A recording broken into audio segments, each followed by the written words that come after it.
अस्सलाम वालेकुम स्टूडेंट्स। हमारा जो नया टॉपिक है वो है solution of non linear equations. तो इसमें मैंने एक आप लोगों को जो ब्रीफ लेक्चर्स दिए थे उसमें एक थ्योरम का रेफरेंस दिया था। उस थ्योरम का नाम है intermediate theorem, intermediate value theorem.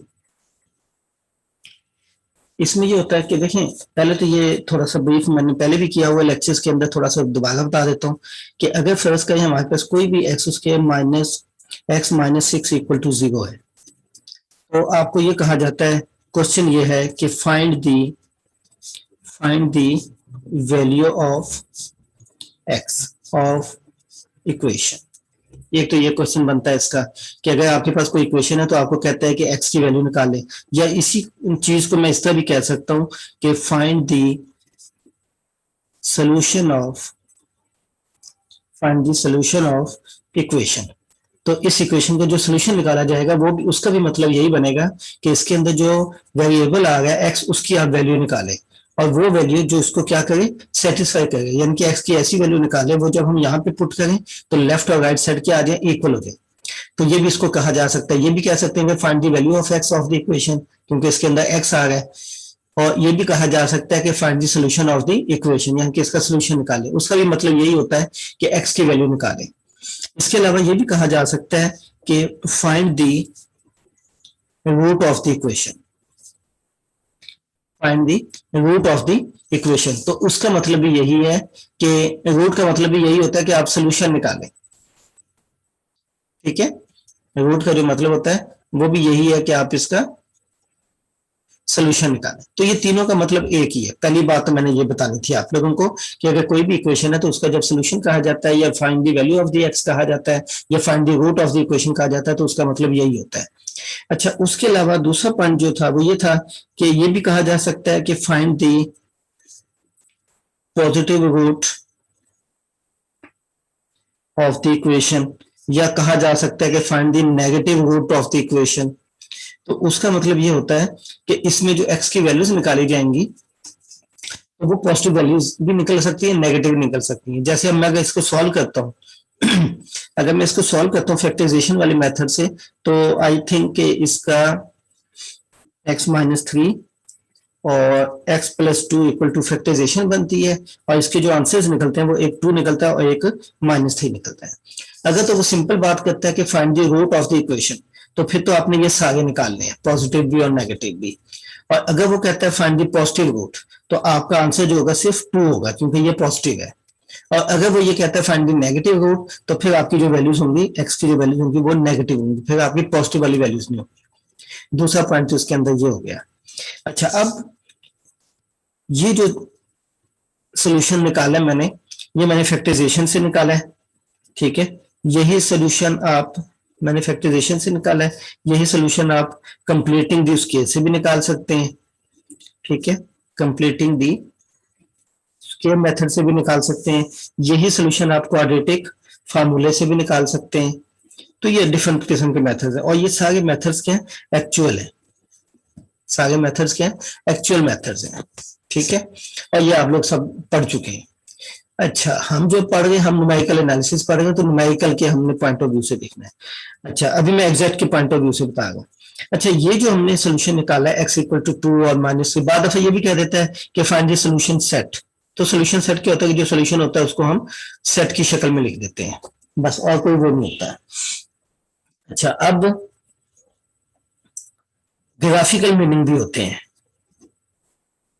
Graphical answers भी। वो कहता है कि ग्राफिकल सोल्यूशन निकालें। ये आपका जो सोल्यूशन निकाला है, ये वाला फैक्टराइजेशन से या कंप्लीटिंग द स्केल से या क्वाड्रेटिक फार्मूले से, ये आपका एनालिटिकल सोल्यूशन है, ये थ्योरेटिकल सोल्यूशन है। ये सोल्यूशन क्या कहलाता है, एनालिटिकल सोल्यूशन या थ्योरेटिकल सोल्यूशन। ठीक है, और ये भी कहा जा सकता है कि इसका ग्राफिकल सोल्यूशन निकालें या इसका ज्योमेट्रिकल सोल्यूशन निकालें, वो ये भी कह सकते हैं। यानी कि देखें, जब भी हम मैथमेटिक्स पढ़ते हैं तो उसके दो एस्पेक्ट्स होते हैं, दो तरीकों से पढ़ते हैं। एक हम एनालिटिकली पढ़ते हैं इसको, और एक हम इसको ज्योमेट्रिकली पढ़ते हैं। ये दो तरीकों से हम मैथमेटिक्स हमेशा स्टडी करते हैं। ठीक है, तो ये जो आपने निकाला है ये सारा इसका एनालिटिकल प्रोसीजर था। अब इसका जो ग्राफिकल है, ये ज्योमेट्रिकल है। उसका मतलब ये होता है कि ये जो आपके पास इक्वेशन है, ये वाली, इसका हम क्या बनाएंगे, ग्राफ बनाएंगे।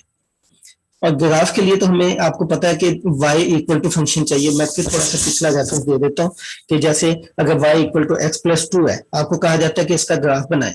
y भी कह सकते हैं, y चूंकि एफ ऑफ एक्स के इक्वल होता है तो वो ये भी कह सकता है कि इसका ग्राफ बनाए। तो इसके ग्राफ के लिए आपको एक टेबल बनाना पड़ता है, डाटा टेबल जो है। उसमें क्या होता है, एक x होता है और एक y होता है। इंडिपेंडेंट वेरिएबल ऊपर होता है और डिपेंडेंट वेरिएबल की हम वैल्यूज निकालते हैं। फिर हम क्या करते हैं कि 3 वैल्यूज लेते हैं नेगेटिव, और फिर 3 पॉजिटिव वैल्यूज ले लेते हैं, और लाजमी नहीं कि 3 ज्यादा भी ले सकते हैं। फिर हम क्या करते हैं, इसको इसके अंदर पुट करते हैं तो वैल्यूज निकाल लेते हैं। ठीक है, तो इस तरीके से इसकी वैल्यूज निकलती हैं, ये इस तरीके से। फिर हम ग्राफ कैसे बनाते हैं, तो ये एक्स एक्सिस लेते हैं, ये वाई एक्सिस लेते हैं। फिर यहाँ पे जो एक्स अगर जीरो से स्टार्ट लेते हैं ना, तो एक्स अगर 0 है तो वाई क्या है, 2 है, तो ये 0 है तो वाई यहाँ पे 2 होगा। फिर एक्स अगर 1 है तो वाई 3 है। इस तरीके से इसका जो है वो ग्राफ बनता है। ये ग्राफिकल इसका बनाने का ग्राफ का ट्रिक है। अच्छा, अब शर्त यह है कि इसके लिए एक इंडिपेंडेंट वेरिएबल होना चाहिए और एक डिपेंडेंट होना चाहिए। जबकि ये जो हमारी इक्वेशंस होती हैं, इसमें तो ना सिर्फ एक्स तो मौजूद है मगर वाई मौजूद नहीं है, तो हम इसका ग्राफ कैसे बनाएंगे। इसके लिए भी फिर हमारे पास एक थ्योरम होता है। वो थ्योरम ये कहता है कि हम किसी भी इक्वेशन को वी कैन राइट, ये भी मैं सारी बेसिक्स बता रहा हूं, फिर मैं टॉपिक की तरफ आता हूं। We can write any equation in the form of function, यानी कि हम किसी भी इक्वेशन को फंक्शन की फॉर्म में लिख सकते हैं। उस केस में क्या होगा, देखिए आपके पास इक्वेशन क्या थी, ये थी x square minus x minus 6 equal to 0। अब जब हम इसको फंक्शन की फॉर्म में लिखेंगे तो आपने सिर्फ इक्वल टू 0 हटा देना है, आपने f of x equal to ये वाला फंक्शन लिख देना है।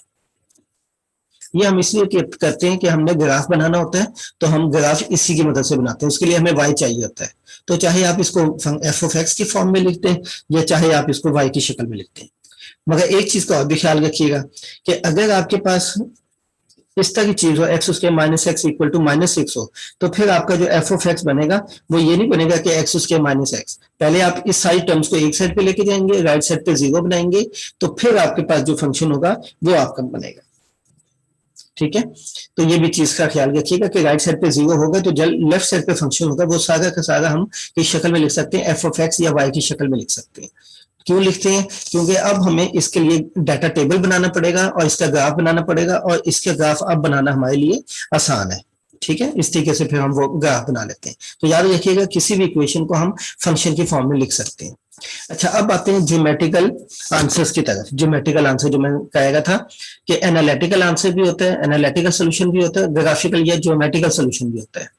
ज्योमेट्रिकल सोल्यूशन में ये होता है, इसका मतलब ये होता है, ये जो आपके आंसर्स निकले हैं, अभी हमने सॉल्व किया ना इक्वेशन को, x square minus x minus 6 equal to 0, तो जब हमने इसको सॉल्व किया तो इसका आंसर क्या निकला, 3 और माइनस 2 निकला। यहाँ पे थोड़ी सी मिस्टेक हो गई है, ये -2 और +3 निकलेगा क्योंकि इक्वल टू 0 होगा। जब हम यहाँ पे इक्वल टू 0 करेंगे, x -3 है तो ये 3 पॉजिटिव आएगा, इसका आंसर -2 आएगा। यहाँ पे थोड़ी सी मिस्टेक हो गई थी, वो इसको देख लीजिए। बहरहाल, तो अब हमारा आंसर क्या निकला, x इक्वल टू 3 और -2 निकला है। अब जो इसका ग्राफिकल सोल्यूशन है, ग्राफिकल सोल्यूशन का मतलब ये होता है कि जब हम इस इक्वेशन का ग्राफ बनाएंगे by taking this equation equal to y, या फंक्शन लेने के बाद जब हम डाटा टेबल बनाएंगे और ग्राफ बनाएंगे, तो इसका जो आंसर होता है, जो सोल्यूशन होता है, तो ये वो पॉइंट्स होते हैं एक्स एक्सिस के ऊपर जहां पे इसका ग्राफ, यानी कि ये y है ना, ये इसको इन 2 पॉइंट्स पे क्या करता है, क्रॉस करता है। आई रिपीट, ज्योमेट्रिकल सोल्यूशन का मतलब ये होता है कि ये जो आपके पास इक्वेशन है जिसको आपने y के इक्वल लेट किया है, y के इक्वल, ठीक है, तो इस y का आप जब ग्राफ बनाएंगे तो इसका ग्राफ x के जो सोल्यूशन निकले हैं इन 2 पॉइंट से इसको क्या करेगा, क्रॉस करेगा। अब जैसे देखें, यहाँ पे क्या आया, -2 है, यहाँ पे क्या 3, तो जब हम इसका ग्राफ बनाएंगे, आप चेक भी कर सकते हैं डाटा टेबल बना के, तो ये इस तरीके से इसको क्या करेगा, इन 2 पॉइंट्स पे क्रॉस करेगा। एक्स एक्सिस को इन 2 पॉइंट्स पे क्या करता है, क्रॉस करता है। This is the geometrical solution of equation. क्योंकि मैं इक्वेशन का तो ग्राफ नहीं बना सकते, हम क्या करते हैं, इक्वेशन को एनालिटिकल सोल्यूशन बना लेते हैं, उसका सोल्यूशन निकाल लेते हैं, फिर हम उसका ग्राफ बनाते हैं। तो ये वो 2 पॉइंट्स होंगे जो एक्स एक्सिस को क्रॉस कर रहे होंगे, जो इसके सोल्यूशन होंगे, तो ये इसका ज्योमेट्रिकल सोल्यूशन होता है। कि इसके जो सोल्यूशन होते हैं या रूट होता है या आंसर होता है वो पॉइंट्स होते हैं जहां पे ये इसका ग्राफ जो है इस इक्वेशन का ये एक्स एक्सिस को क्रॉस कर रहा होता है। अब इसी तरीके से देखें, जैसे अगर फर्स्ट मैं सिंपल लेता हूँ, x+3 = 0 लेता हूँ। अब इसका सोल्यूशन आपको पता है क्या आएगा, -3। तो ज्योमेट्रिकल इसका मतलब ये होगा कि जब हम इसको y के इक्वल लेट करके इसका जब सोल्यूशन बनाएंगे ग्राफिकल, तो इसका ग्राफ बनाएंगे तो ये -3 पे इसको क्या करेगा, क्रॉस करेगा। यहाँ पे -3 है तो चूंकि एक पॉइंट आया तो एक पॉइंट पे क्रॉस करेगा। अगर दो आएंगे तो ये 2 पॉइंट पे क्रॉस करेगा। अगर कोई क्यूबिक इक्वेशन होगी तो वो इसको 3 पॉइंट से क्रॉस करेगा। अच्छा, ये भी लाजमी नहीं है, ये तो मैंने रफली एक बनाया ना डायग्राम, ये इस तरीके से बन गया। वो तो हम जब इसको y के इक्वल लेके इसका ग्राफ बनाएंगे डाटा टेबल से तो उस पर डिपेंड करता है। अब ये ग्राफ मैंने तो फिलहाल इस तरह बता दिया सिर्फ समझाने के लिए कि एक्स एक्सिस के वो पॉइंट्स जहां पे ये इसको क्या करेगा, क्रॉस करेगा, ये वो पॉइंट्स होंगे जो उसके सोल्यूशन होंगे। इसी तरीके से ये नहीं कि ग्राफ ऐसे बने, इसका ग्राफ ऐसे भी बन सकता था, हमें तो नहीं पता, हमने तो बनाया नहीं है, तो ये इस तरह भी बन सकता था, मगर क्रॉस एक्स एक्सिस को 2 पॉइंट पे करेगा, इससे ज्यादा नहीं कर सकता। ठीक है, और ये भी हो सकता है कि आपका ये -2 है, ये 3 है, वो तो जब बनेगा तो फिर उसके तरीके से, यानी कि ये इस तरीके से बन के फिर यहां से इसको 3 से क्या करेगा, क्रॉस कर, मगर क्रॉस इन 2 पॉइंट से करेगा, इससे ज्यादा पॉइंट्स पे क्रॉस नहीं करेगा। तो ये ज्योमेट्रिकल सॉल्यूशन का मतलब होता है। अच्छा, अब जब हम इसका सॉल्यूशन बनाते हैं तो अब जरा एक चीज और देखिएगा जिसकी बेस पे इंटरमीडिएट वैल्यू थ्योरम बना है कि जब हम इसका ग्राफ बनाते हैं, उसका सॉल्यूशन बनाते हैं, तो अब अगर हम 3 को देखें, ये 3 है जहां पे ये इसको क्या कर रहा है, क्रॉस कर रहा है। 3 इज दी सोल्यूशन, एनालिटिकल भी और ज्योमेट्रिकल भी, क्योंकि ये एक्स एक्सिस को क्या कर रहा है, क्रॉस कर रहा है। अब आपको एक चीज और भी पता है कि जब हम एक्स और वाई एक्सिस बनाते हैं तो एक्स से ऊपर वाई जो होता है वो पॉजिटिव होता है और एक्स के नीचे वाई क्या होता है, नेगेटिव होता है। ठीक है, अब देखें ये 3 आपका पॉइंट है जहां पे जो इसका सोल्यूशन बना है। 2 बातें यहां से निकलेंगी वो मैं बताता हूं, एक इंटरमीडिएट वैल्यू थ्योरम बनेगा और एक और चीज भी बनेगी। अगर ये 3 आपका सोल्यूशन है तो आप देखिए इस 3 से ऊपर जो y की वैल्यू है ये सारी क्या होंगी, पॉजिटिव, यानी कि इसके पे 4 जो होगा, 4 पे जब आप f(4) निकालेंगे, इस पे ये y निकाला है ना, या इसको f(x) ले, इसके जब 4 निकालेंगे तो ये पॉजिटिव निकलेगा। अब चेक कर लीजिएगा, 4 पुट कर लें, 16 -4 12, 12 + 6 18, यानी कि 4 के ऊपर जो 18 आएगा ये पॉजिटिव आएगा और इससे पीछे वाली वैल्यूज पे ये क्या आएगा, नेगेटिव आएगा। जैसे देखें अगर मैं 0 ले लेता हूँ इससे पीछे, ठीक है, तो 0 पुट कर दें इसके अंदर तो क्या आता है, 0 - 0 -6, तो -6 आता है, यानी कि ये -6 वाला पॉइंट है। तो याद रखिएगा कि जो ज्योमेट्रिकल सॉल्यूशन होते हैं उसके ऊपर, ठीक है, एक ऊपर फंक्शन की वैल्यू होती है, एक फंक्शन की वैल्यू नीचे होती है। तो एक फंक्शन की वैल्यू पॉजिटिव आएगी, एक फंक्शन की वैल्यू नेगेटिव आएगी। ठीक है, अब देखें यहाँ पे 3 देख लें, इस 3 पे अब इससे ऊपर जो फंक्शन होगा वो पॉजिटिव होगा, बाद वाले पे क्या होगा, नेगेटिव होगा। ये जरूरी नहीं होता कि तरतीब क्या हो, पहले नेगेटिव हो बाद में पॉजिटिव, ये तरतीब नहीं होती। मतलब ये होता है कि जो भी सोल्यूशन होगा जो एक्स एक्सिस पे क्रॉस करेगा उससे एक वैल्यू पीछे फंक्शन की वैल्यू पॉजिटिव होगी और एक पे क्या होगी, नेगेटिव, यानी कि उससे आगे और पीछे वाले जो साइंस होंगे फंक्शन की वैल्यूज के वो ऑपोजिट होंगे, सेम नहीं हो सकते। ठीक है, जैसे आप देखें, अगर मैं सेम की एक स्टोरी बताता हूं कि अगर मैं ये कह देता हूं ये इस तरह ले लेता हूं, ठीक है, और यहाँ पे 3 पॉइंट है, तो 3 से आगे क्या फंक्शन वो भी पॉजिटिव वैल्यू आ रहा है, क्योंकि नीचे तो आ ही नहीं रहा ना फंक्शन का ग्राफ, तो इससे पीछे भी क्या है, नेगेटिव वैल्यू जो फंक्शन है वो भी पॉजिटिव वैल्यू देगा। 3 से पीछे अगर 2 ले लें उस पर भी फंक्शन की वैल्यू पॉजिटिव है और 4 ले लें तो वो भी फंक्शन की वैल्यू पॉजिटिव है, क्योंकि ग्राफ ही ऊपर है और जब ग्राफ ऊपर है तो एक्स एक्सिस से ऊपर फंक्शन की वैल्यू क्या होती है, पॉजिटिव होती है। तो ये दोनों पॉजिटिव है। तो याद रखिएगा कि अगर दोनों पॉजिटिव हो या दोनों नेगेटिव हो और एक्स एक्सिस को क्रॉस नहीं करेगा तो वो सोल्यूशन नहीं होता। सोल्यूशन उसी वक्त होता है कि जब वो एक्स एक्सिस, वो पॉइंट जहां पे वो उसको क्या करे, क्रॉस करे, और क्रॉस करने के बाद फिर अगर आप देखें तो एक पे वैल्यू पॉजिटिव आती है फंक्शन की या वाई की और एक पे वैल्यू क्या आती है, नेगेटिव, उसी वक्त क्रॉस करेगा ना। वैसे देखें अगर मैं ये ग्राफ बनाता हूँ, इस पे मैं कहता हूँ ये क्रॉस करेगा तो ये इसका सोल्यूशन होगा और एक पे वैल्यू पॉजिटिव आएगी फंक्शन की, एक पे वैल्यू क्या आएगी, नेगेटिव आएगी। ये अंडरस्टूड है, क्रॉस करते ही उस वक्त है कि एक पे पॉजिटिव हो और एक पे नेगेटिव। ऐसा कभी भी नहीं हो सकता कि दोनों पॉजिटिव हो या दोनों नेगेटिव हो और वो फंक्शन इसको क्रॉस करे, ऐसा पॉसिबल ही नहीं। जब भी क्रॉस करेगा तो एक पॉजिटिव और एक नेगेटिव। इसी चीज को हम कहते हैं इंटरमीडिएट वैल्यू थ्योरम, यानी कि अगर कोई आपका पॉइंट है तो इससे आगे और इसका पीछे एक पे वैल्यू पॉजिटिव हो, एक पे वैल्यू नेगेटिव हो, तो दरमियान में एक पॉइंट ऐसा होगा जो एक्स एक्सिस को क्या करेगा, क्रॉस करेगा और वही पॉइंट जो है वो इसका क्या होगा, सोल्यूशन होगा। This is intermediate theorem.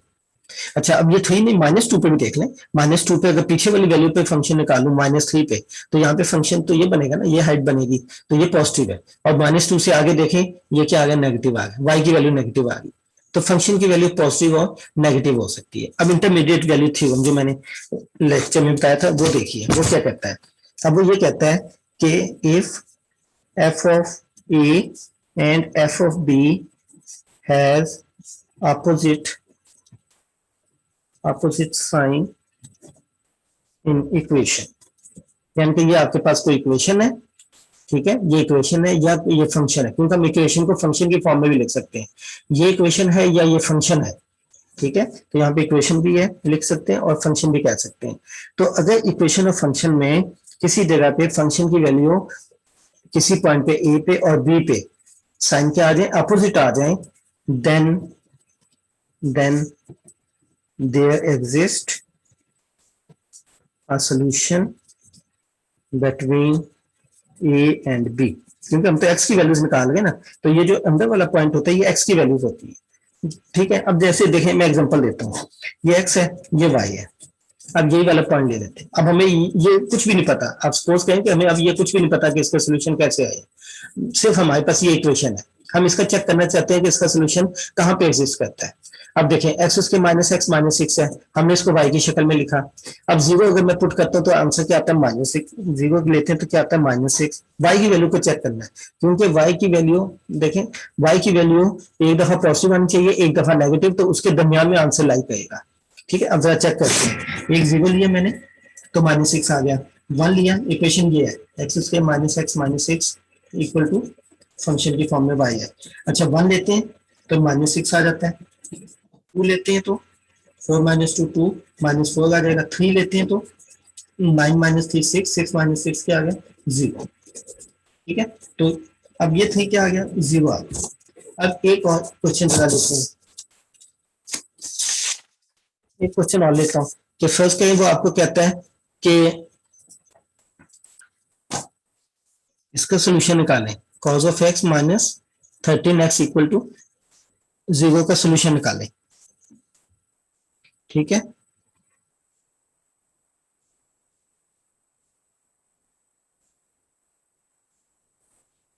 वो कहता है कि cos ऑफ x -13x का क्या करें, सोल्यूशन निकालें। तो हम क्या करेंगे, इसको पहले f ऑफ x की शक्ल में लिख देंगे, ठीक है। अब हम इसकी वैल्यूज निकालते हैं, x और f ऑफ x या y भी लिख सकते हैं। अब अगर हम ये 0 लेते हैं तो cos ऑफ 0 क्या होता है, 1, और ये 0 हो गया, तो आंसर क्या आ गया, 1। y की वैल्यू क्या आई है, पॉजिटिव। अच्छा, अब आगे 1 पुट करते हैं, cos ऑफ 1 कैलकुलेटर पे निकाल लें, और उसके बाद देखते हैं कि फिर इसमें मैं चेक करता हूँ, इसका आंसर जो आया है मेरे ख्याल में नेगेटिव आएगा, कैलकुलेटर पे कर लीजिएगा। तो ये आपका आंसर क्या है, नेगेटिव आएगा, ठीक है। अच्छा, अब 1 पे क्या आया, नेगेटिव, सपोज कर लेते हैं जो भी हो, 0 पे आंसर क्या है, 1, ठीक है। अब हमने देखें इसको सॉल्व करना है, तो इसके सॉल्व का मतलब क्या होता है, इसके सॉल्व का मतलब है कि we have to find the value of x, हमने x को निकालना है। अब हम एग्जैक्ट मेथड नहीं लगा सकते, ठीक है, अभी मैं इसके भी जवाब दूंगा कि हम अभी फिलहाल दूसरी चीज को सॉल्व करेंगे। अब हमें ये पता लग गया कि देखें 0 पे फंक्शन की वैल्यू क्या, पॉजिटिव, 1 पे फंक्शन की वैल्यू क्या, नेगेटिव। तो माइंड में ये बनाइएगा कि ये 0 है, ये 1 है, ठीक है। 0 से आंसर क्या आ गया, पॉजिटिव, इसका मतलब 0 से पीछे जो है, पीछे 0 से पीछे इस पे क्या है, पॉजिटिव है। और 1 पे क्या आ गई वैल्यू फंक्शन की, नेगेटिव, यानी कि 1 पे इसकी वैल्यू क्या आ गई, नेगेटिव, यहाँ पे आ गई। 0 पे क्या आ गई, पॉजिटिव। तो यहाँ पे जब इसका ग्राफ बनेगा तो ये इस तरीके से बनेगा कि दरमियान में एक पॉइंट ऐसा आएगा जहां पे ये इसको क्या करता है, क्रॉस करता है, और जहां पे क्रॉस करेगा वही हमारा क्या होगा, सोल्यूशन होगा, ठीक है। तो अब यहाँ पे देखिए 0 और 0 पे फंक्शन की वैल्यू क्या, पॉजिटिव, 1 पे फंक्शन की वैल्यू क्या, नेगेटिव। तो दिस इंप्लाइज दैट के सोल्यूशन इज इन बिटवीन, किस किस के दरमियान है, 0 और 1, इनके दरमियान नहीं है। सपोज करते हैं अगर इसकी वैल्यू -3.12 आ जाती है, सपोज करते हैं कैलकुलेटर पे, तो इन दोनों के दरमियान लाई नहीं करता, क्योंकि हम तो x की वैल्यूज निकाल गए, तो x की वैल्यूज के दरमियान लाई करेगा। तो अब 0 और 1 के दरमियान इसका जो आंसर होगा, सोल्यूशन होगा, वो 0 और 1 के दरमियान होगा, जहां पे वो x एक्सिस को क्या करेगा, क्रॉस करेगा। This is intermediate value theorem. अच्छा, अब एक चीज और भी है कि इंटरमीडिएट वैल्यू थ्योरम तो ये कहता है कि अगर फंक्शन की वैल्यू पॉजिटिव हो, एक पे नेगेटिव हो, तो दरमियान में एक पॉइंट ऐसा होगा जो एक्स एक्सिस को क्या करेगा, क्रॉस होगा, और वही आपका क्या होगा, सोल्यूशन होगा। अच्छा, अब हमारे सोल्यूशन होते हैं दो किस्म के, एक होता है एग्जैक्ट सोल्यूशन और एक होता है न्यूमेरिकल सोल्यूशन। अब एग्जैक्ट में क्या होता है, याद रखिएगा जब हम किसी इक्वेशन को, जैसे ये इक्वेशन थी एक्स के minus six equal to zero, इसको हम क्या बनाते हैं, फंक्शन बना देते हैं। ठीक है, ये फंक्शन बना दिया। अगर हम फंक्शन के अंदर एक्स की जगह कोई भी पॉइंट पुट करें और वो फंक्शन की वैल्यू क्या दे दे, जीरो दे दे, ठीक है, दो चीजें निकली हैं। एक तो ये कि अगर कोई पॉइंट पे फंक्शन की वैल्यू क्या पॉजिटिव, एक पे क्या नेगेटिव, तरतीब चेंज हो सकती है, पहले नेगेटिव आ जाए बाद में पॉजिटिव आ जाए, मगर होने अपोजिट चाहिए। तो इन दोनों के दरमियान फंक्शन का आंसर जो है या सोल्यूशन जो है वो एग्जिस्ट करता है, यानी कि इन दोनों के दरमियान ऐसा पॉइंट होता है जहां पे वो एक्स एक्सिस को क्या करता है, क्रॉस करता है। ठीक है, अभी हमें नहीं पता कि वो पॉइंट कौन सा है, वो हमें नहीं पता। अच्छा, अब ये अब आपके पास क्या आ गया, अगर कोई इक्वेशन है और उस पर फंक्शन की वैल्यू किसी पॉइंट पे क्या आ जाती है, जीरो आ जाती है, जैसे थ्री पे क्या आंसर आ गया, जीरो, तो ये जो थ्री होता है तो ये इसका एग्जैक्ट सोल्यूशन कहलाता है। आई रिपीट कि अगर किसी इक्वेशन में इसको फंक्शन बनाए और फंक्शन के अंदर एक्स किसी पॉइंट पे इसका आंसर जीरो आ जाता है तो इसका क्या सोल्यूशन कहलाएगा, एग्जैक्ट सोल्यूशन कहलाएगा। और हमने क्या निकालना है, न्यूमेरिकल सोल्यूशन। तो न्यूमेरिकल सोल्यूशन तो कभी भी यानी कि उसमें फंक्शन की वैल्यू जीरो नहीं होगी। याद रखिएगा न्यूमेरिकल के अंदर, न्यूमेरिकल सोल्यूशन में फंक्शन की वैल्यू किसी भी पॉइंट पे कभी भी जीरो नहीं होती, वो आगे पीछे होती है। जीरो पे उस वक्त होती है जब इसका क्या हो, एग्जैक्ट सोल्यूशन। तो अभी ये लेक्चर